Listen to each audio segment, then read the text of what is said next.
Hello lovely audience, welcome back to another quick tutorial video of Quick Guide. In this video, I'm going to show you how can you edit your name into Facebook using your computer. So without any further ado, let's dive right into this exciting video.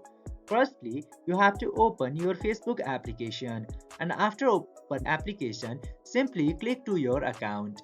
And from there, you can go to settings and privacy, and after going to settings and privacy, click to this settings button here. And after coming to settings, you can get this meta account center option into the left side.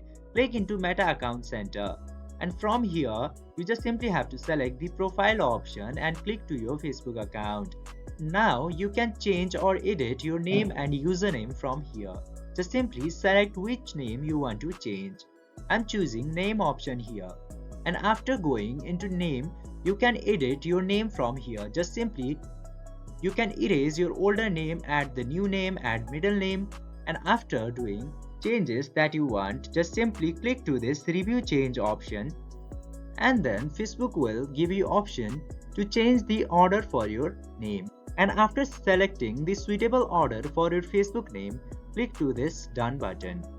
And remember, you can change your Facebook name only once into 60 days. I hope this video was helpful for you. If yes, don't forget to like, share and subscribe to the channel to never miss another update.